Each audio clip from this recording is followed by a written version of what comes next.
Assalamualaikum, alhamdulillah pagi ini kita kayak bisa ketemu lagi.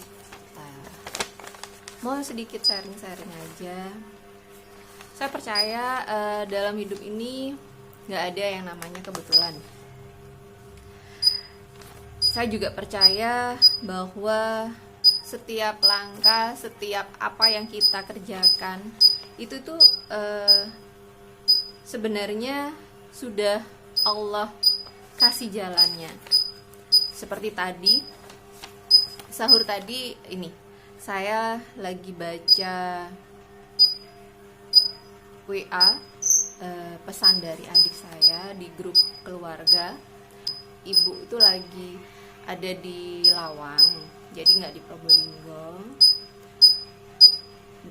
Adik bilang ibu dalam kondisi down.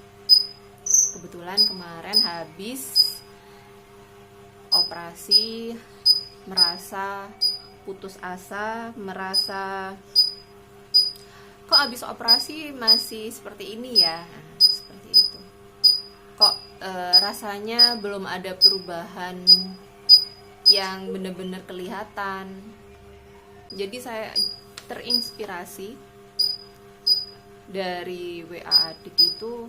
Kenapa sih saya nggak share aja pada saat saya lagi benar-benar di titik down. Jadi lumrah memang, sudah fitrahnya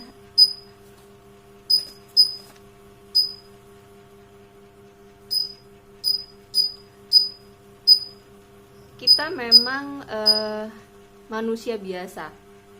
Ada masa-masa di mana kita merasa putus asa, merasa tidak berguna, merasa lelah, atau saat-saat menyalahkan keterbatasan atau keadaan diri kita sendiri. Saya jadi ingat masa-masa, kalau saya bilang itu adalah masa-masa di mana saya memang benar-benar di titik terendah saya. Saat itu adalah saat saya setelah melahirkan si kembar. Suami ada di luar kota. Memang saya rumah dekat dengan adik, dengan ibu, tapi kondisi tidak bisa membantu saya untuk dalam perawatan si kembar.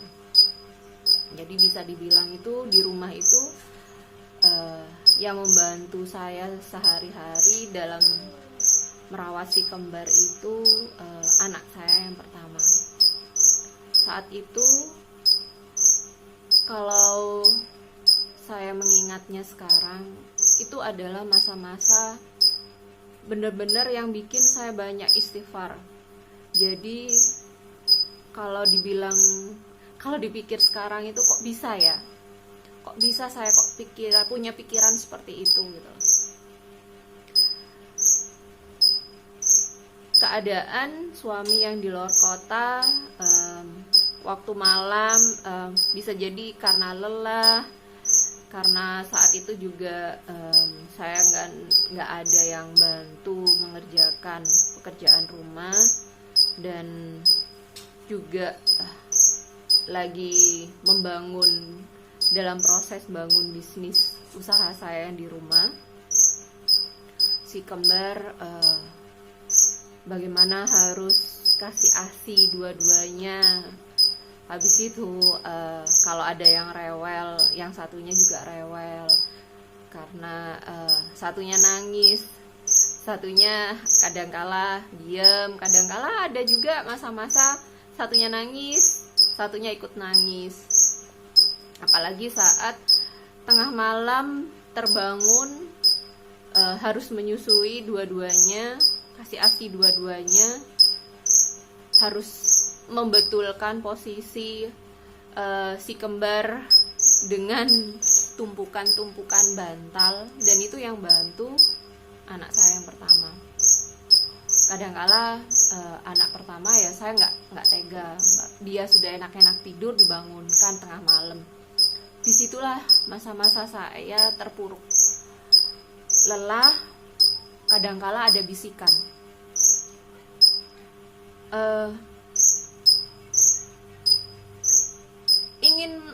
ingin menyerah gitu loh, menyerah, sudahlah gitu loh, kayaknya sudah nggak bisa gitu, nggak kuat, terus dia itu udah ada yang bantu,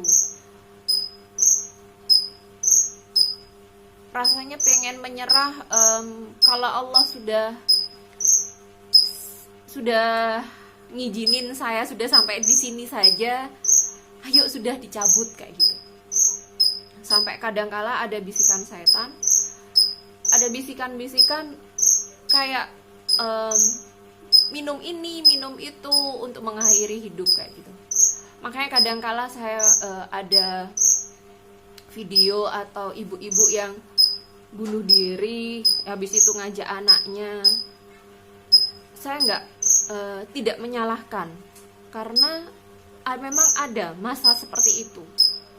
Makanya kadang kalau saya mengingat sekarang, makanya banyak-banyak istighfar saya, dan banyak bersyukur karena Allah sudah ngasih hidayah, ngasih kesempatan, akhirnya saya bisa melewati itu, masa-masa seperti itu.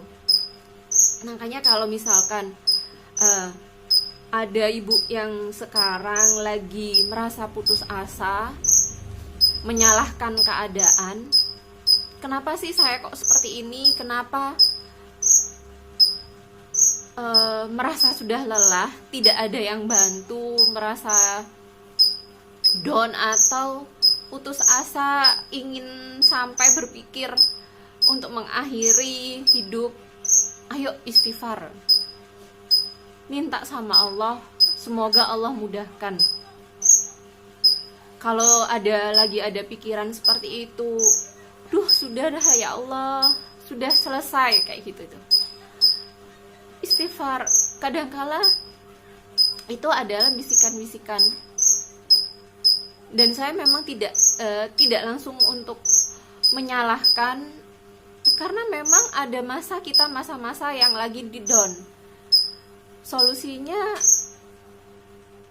ya ini, berusaha untuk bersyukur itu bersyukur dahulu. Jadi bukan bersyukur setelah harapan kita dikabulkan sama Allah. Waktu itu saya bisa bangkit dari masa-masa itu, saatnya saya jadi ingat masa saat melahirkan si kembar. Kebetulan melahirkan dengan normal. Melahirkan pertama si kakak Amira lancar, alhamdulillah lancar, mules biasa. Setelah itu melahirkan itu si anaknya ditaruh di dada saya. Waktu itu saya ngelihat, ya Allah, anaknya kecil gitu ya.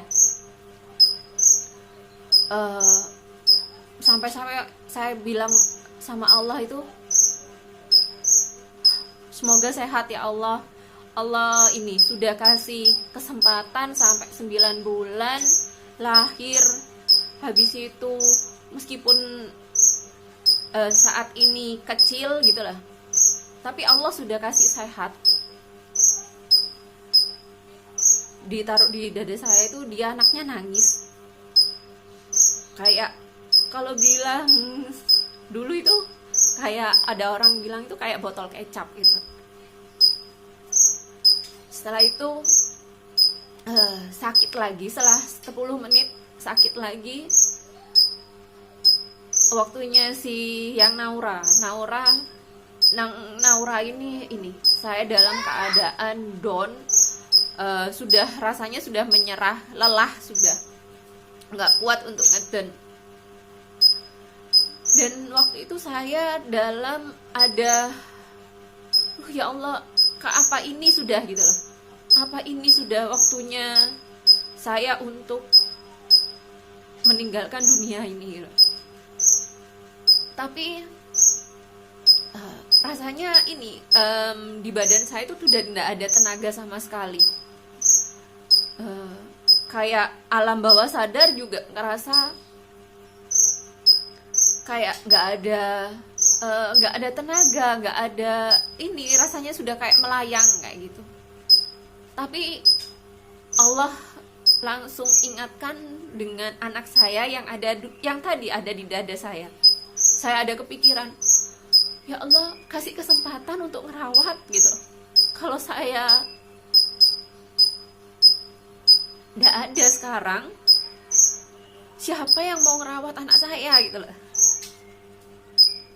Kalau Allah sudah kasih kepercayaan saya untuk mengandungnya, berarti Allah sudah kasih kepercayaan saya untuk merawatnya. Dan alhamdulillah saat itu Allah langsung kasih saya kekuatan. Dan saya melahirkan Naurah itu dengan takbir. Kalau ingat itu masa-masa saya yang benar-benar rasanya dekat sama Allah. Saya bangkit juga saat lagi down, waktu si kembar menyusui, masa-masa umur si kembar umur 1 tahun 2 tahun itu saya merasa berat itu. Tapi saya tetap bertahan itu karena ingat sama perjuangan ibu. Ibu itu ditinggal ayah dengan anak 3, itu masih kecil-kecil. Saya sendiri masih kelas 5 apa kelas 6. Adik saya yang paling kecil itu masih, kalau nggak salah belum 2 tahun. Tapi ibu tidak menyelesaikan sekolah SMP, anak pondok, tidak ada pengalaman untuk bekerja.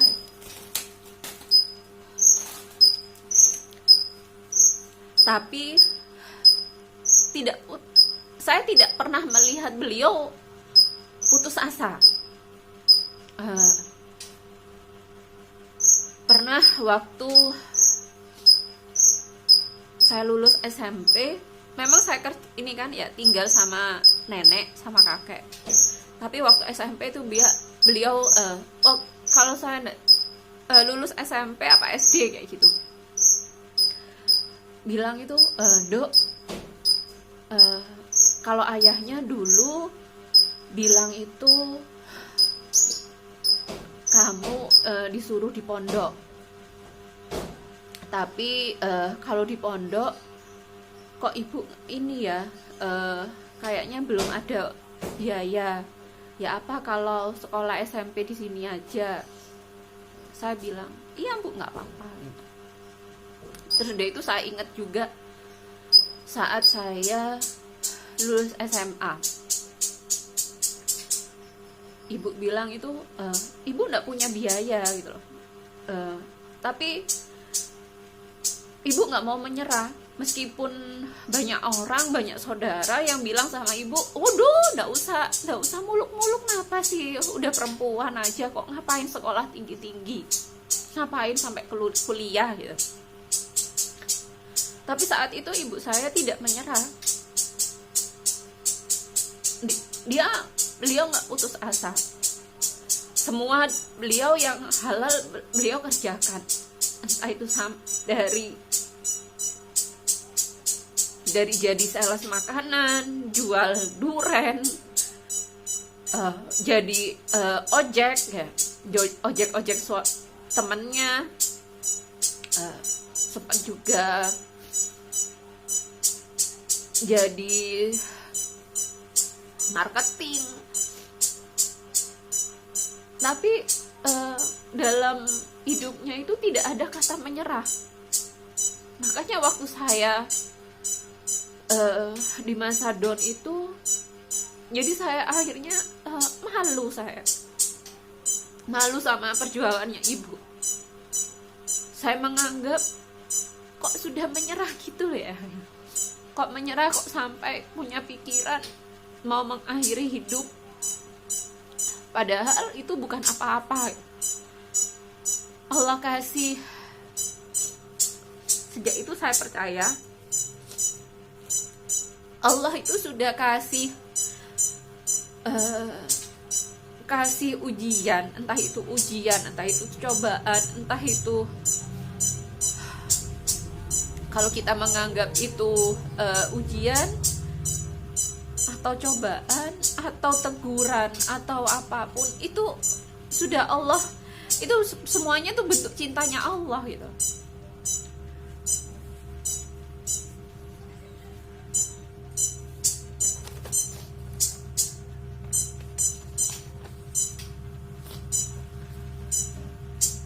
Semuanya itu tidak ada yang kebetulan. Semua itu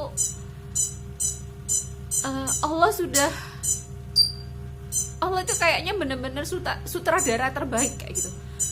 Kalau kita minta, ya Allah kuatkan, ya Allah sabarkan, ya kita dikasih cara, gimana caranya kita biar sabar.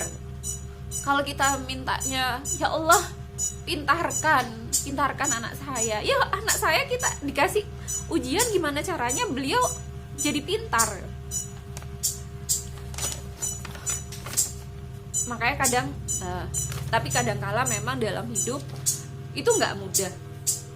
Kadangkala ada masa-masa kita berpikir, kenapa sih kok kayak gini, kenapa sih saya sudah berusaha tapi nggak ada, rasanya tidak ada jalan, rasanya usaha saya sudah mentok di situ, rasanya usaha saya nggak ada hasilnya, ikhtiar saya selama ini kok kayaknya ya kembali lagi, kayak sudah usaha ini ternyata tidak memuaskan.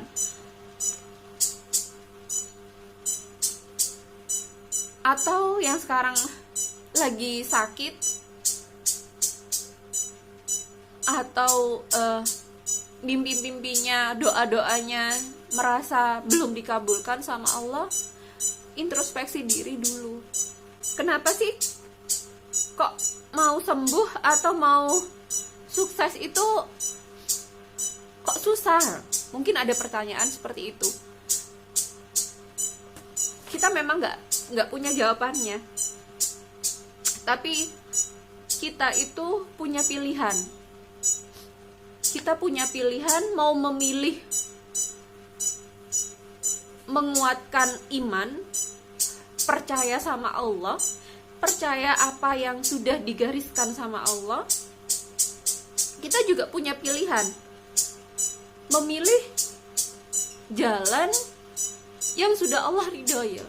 Pilihannya mau milih yang ini atau yang itu, mau milih menyerah atau milih tetap berjuang, mau milih sudah merasa umur kita sudah cukup, atau mau memilih, oh ini bentuk cintanya Allah gitu loh. Berarti Allah masih ngasih kita kesempatan, kita usaha untuk memperbaiki gitu. Sama saat saya berada di titik saat-saat menyusui itu, berarti saya waktu itu mikirnya, mau sudah di sini. Waktu itu sering perang pikiran saya, perang batin kayak gitu. Mau sudah sampai di sini atau tetap berjuang gitu. Berjuang dengan keadaan, ya pasti akan saya sering menangis lagi, menangis tengah malam, marah-marah nelpon suami tengah malam. Dan itu memang nggak susah, nggak mudah. Tapi memang bukankah hidup ini memang nggak mudah ya? Bukankah hidup ini memang adalah perjuangan? Tapi kita akan tetap berusaha, nggak akan menyerah, jika kita punya harapan, jika kita sudah menyerahkan hasilnya itu sama Allah. Kadangkala kita minta Allah mudahkan, Allah ini saat saya dulu ingat saya minta kadang-kadang sama Allah, ya Allah, saya ingin punya anak tidak hanya 2 gitu loh, punya anak banyak. Ternyata berarti berarti Allah kasih saya ujian di mana yaitu langsung punya anak kembar, tapi dalam keadaan tidak ada yang bantu. Mana Allah percaya kalau saya tidak bisa melewati masa-masa itu. Mau dikasih anak banyak, minta anak banyak, tapi saya tidak bisa melewati merawat anak, waktu itu anak 3 ya, si kakak dan sang kembar. Kalau saya tidak bisa melewati itu, ya mungkin Allah nggak akan percaya loh. Kalau prinsip saya itu, apa yang kita minta sama Allah, apa yang kita doakan, itu kita berarti juga harus siap mengerjakan langkah demi langkahnya, step by stepnya apa, sehingga doa-doa itu terkabul. Kadangkala kita memang nggak sadar, kita itu bersyukur saat kita doa-doa kita itu Allah kabulkan. Seharusnya kita itu bersyukur dahulu sehingga doa-doa kita itu dikabulkan. Jangan menunggu doa-doa kita dikabulkan baru bersyukur. Saya banyak belajar dari teman-teman reseller saya juga. Mereka itu selalu bersyukur dalam keadaan apapun. Pernah juga melihat video anaknya Allah cabut penglihatannya, tapi beliau hafal Quran. Ternyata di situ saya juga langsung belajar. Oh, ternyata kita percaya itu tidak harus melihat dulu gitu. Kadang-kadang kan kita percaya sama kejadian gitu ya, tapi kita harus melihat dulu. Ternyata itu bukan seperti itu. Kita harus percaya dahulu, baru kita bisa melihat. Dalam setiap langkah kita, kadangkala kita merasa bisakah enggak ya, bisa enggak ya, berarti kita nggak percaya dulu kan. Makanya setiap langkah yang kita ambil itu percaya dulu. Setelah percaya, baru nanti Allah nanti akan lihatkan, oh ini loh kayak gitu. Jadi kita jangan melihat dulu, biarkan hasilnya itu Allah nanti yang ngatur. Berarti kita berusaha dulu. Sama kayak ibu saya sekarang,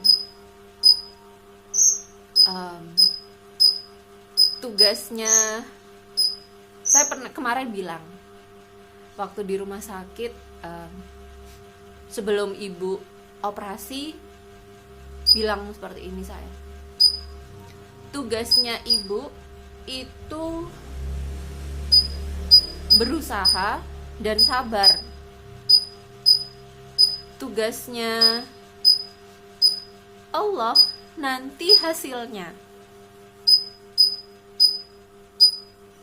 Jadi sebagai manusia itu kita jangan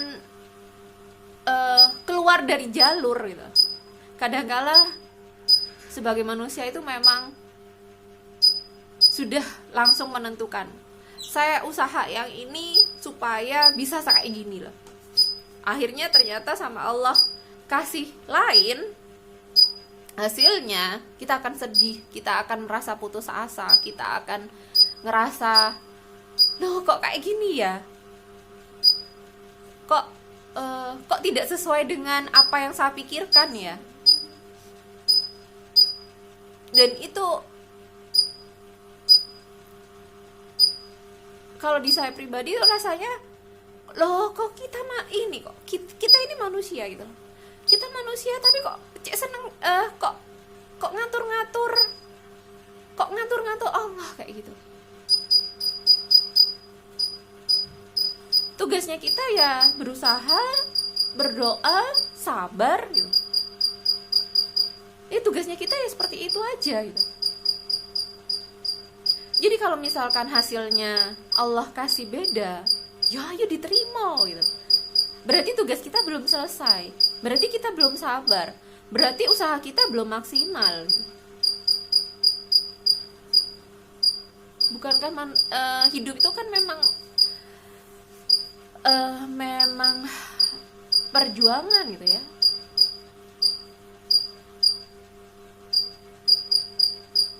Makanya kadang jika misalkan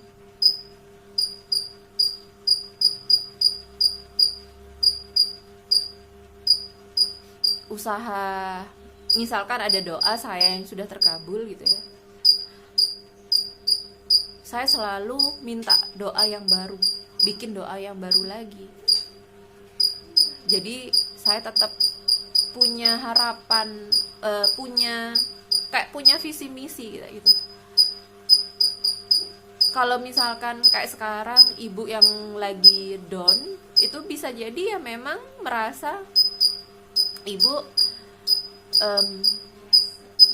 tugasnya sudah selesai, anak-anaknya sudah besar-besar semua, sudah mentas semua, sudah berkeluarga semua. Makanya saya dari sekarang itu ini jadi pelajaran buat saya juga. Makanya dari sekarang itu saya punya harapan, saya punya rumah yatim gitu.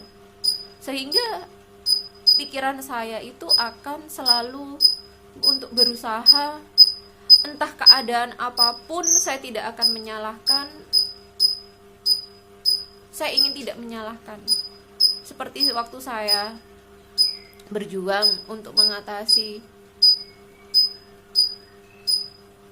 kegalauan saya waktu menyusui si kembar, saya tidak menyalahkan. Oh iya ya, aku gak dibantu sama ibu, gak dibantu sama adik. Kenapa suami gak mau kerja di Probolinggo aja? Kenapa suami gak mau resign aja? Kalau menyalahkan keadaan terus ya gak akan selesai-selesai.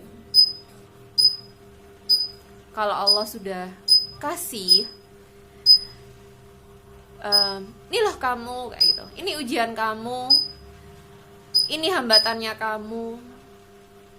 Berarti kalau sudah Allah kasih seperti itu, ya berarti Allah sudah percaya bahwa kita itu bisa ngelewati gitu. Ya sama sekarang kayak ibu saya gitu ya, sudah ikhtiarnya macam-macam. Ini loh, ini hasilnya kayak gitu. Bisa jadi ini Allah belum melihat bahwa kita belum sampai di situ gitu. Berarti kita harus masih berusaha. Berarti masih Allah kasih kepercayaan kita, berarti kita masih bisa gitu, bisa melewati.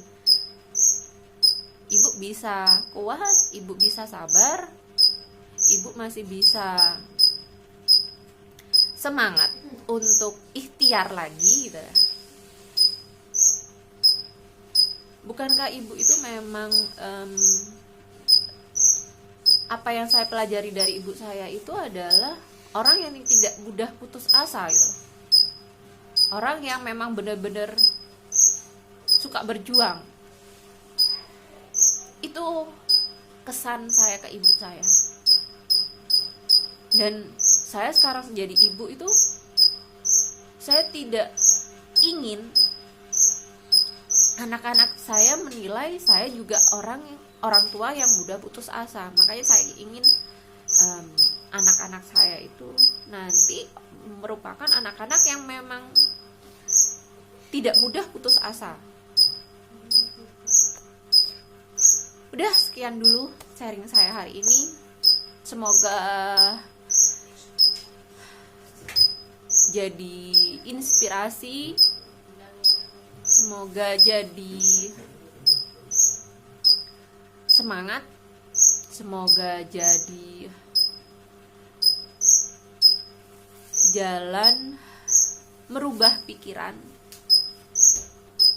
Semoga Allah mudahkan semua ikhtiar kita, semoga Allah mudahkan jalan-jalan kita, dan semoga Allah selalu kasih hidayah. Semoga kita selalu berada di jalan yang Allah ridhoi. Assalamualaikum warahmatullahi wabarakatuh.